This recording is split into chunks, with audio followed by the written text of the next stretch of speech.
O BRICS, na verdade, ele surge em 2001 como um acrônimo criado até por um economista do Goldman Sachs, né, o Jim O'Neill, para representar as 4 grandes economias emergentes que ele via como potenciais grandes players do mercado mundial, né? Então ele olhava para Brasil, Rússia, Índia e China naquela época, olhava no momento dos anos 2000, né, ele pensa em 2001, e via que aquelas economias cresciam muito mais rápido do que a média mundial e tinham populações e potenciais muito grandes. Então ele apontava elas como um potencial de investimento a princípio, né?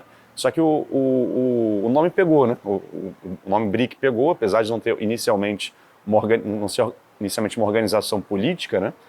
Os próprios países que foram referenciados aproveitaram tanto a propaganda quanto entenderam que aquilo tinha um significado mais profundo. Em 2010, você tem a entrada da África do Sul, então vira BRICS de verdade, né, com S em maiúsculo. A África do Sul ela já participava de um grupo com o Brasil, que era o grupo IBAS, né, que é Índia, Brasil e África do Sul, que era, na época, 3 grandes democracias emergentes, né, do sul global, que então tinha essa pegada. Então a África do Sul é incorporada também para ter uma representatividade africana, né, uma representatividade africana no grupo.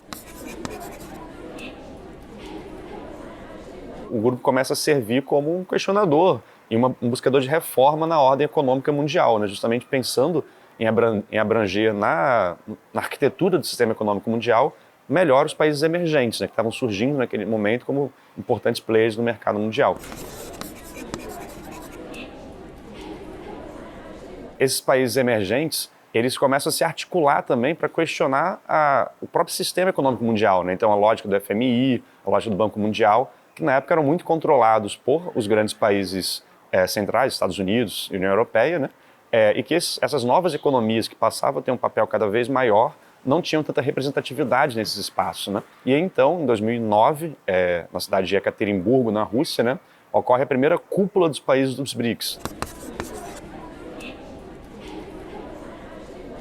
O novo Banco de Desenvolvimento ele tem um papel de fazer empréstimos, né, para projetos econômicos, sociais dos países em desenvolvimento para favorecer seu crescimento econômico, a sua inserção mundial.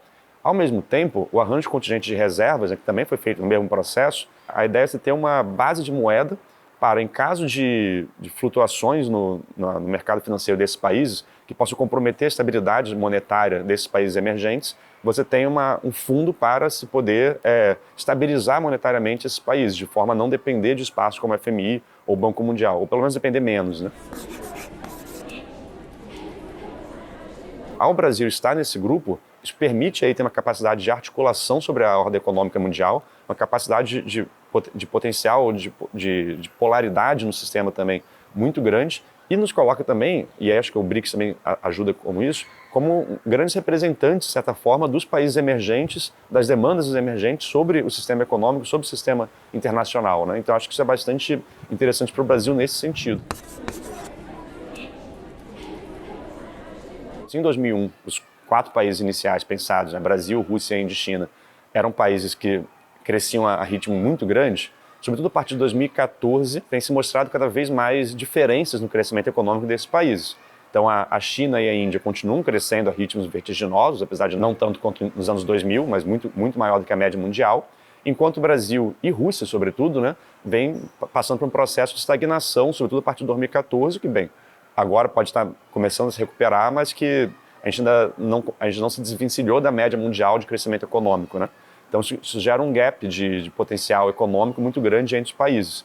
Ao mesmo tempo, você tem contradições internas entre os países. Então, por exemplo, China e Índia têm questões fronteiriças muito importantes e que geram um grau de divergência sobre o pensamento mundial.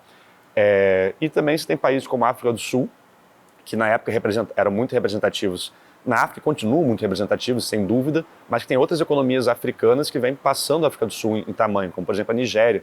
É um caso importante que não está originalmente no BRICS. E aí se pensou, na verdade, recentemente, uma iniciativa que é o BRICS+, que seria justamente de abarcar esses países, mas é algo que ainda está em construção, porque é óbvio que é algo que, ao mesmo tempo, que é muito importante, porque você colocar esses países emergentes fortalece, né, o grupo, ele gera problemas. Então, por exemplo, você dilui, de certa forma, a quantidade de membros. Então, você vai ter mais membros, isso gera mais problemas de coalizão, de construção de posições comuns. Também tem uma questão que são países que têm problemas de um com os outros. Então, por exemplo, um país emergente importante é o Paquistão, que tem, bem, um conflito com a Índia muito, muito grande, muito importante, né? E tem questões regionais, então, por exemplo, a própria questão do Brasil com a Argentina, né? Tipo assim, que é uma relação importante, pode ser bom para o Brasil ter a Argentina no BRICS, mas pode ser uma questão também de diminuir a posição do Brasil no espaço. Então, como isso é construído, é muito importante.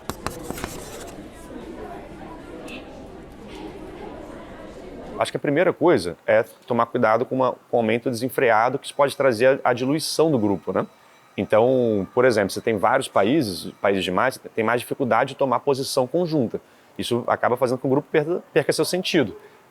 E também, eu acho que tem que tomar cuidado no sentido de quais países estão entrando. No sentido de ter talvez uma boa diferenciação entre os países que sempre estiveram no BRICS, têm um papel, e outros países, talvez, de perfil menor, que vão estar no grupo, mas não vão ter o mesmo papel de proeminência, né? Então, no sentido, a Argentina, por exemplo, é um grande parceiro comercial brasileiro, mas tem uma diferença muito grande de PIB entre Brasil e Argentina. Uma diferença de espaço na ordem mundial muito importante, que o Brasil tem que ficar atento para o grupo não se diluir e não virar um mero clube de países aleatório, mas ter um sentido político, um sentido de questionamento e manter a sua ideia de reforma da ordem, do sistema econômico mundial.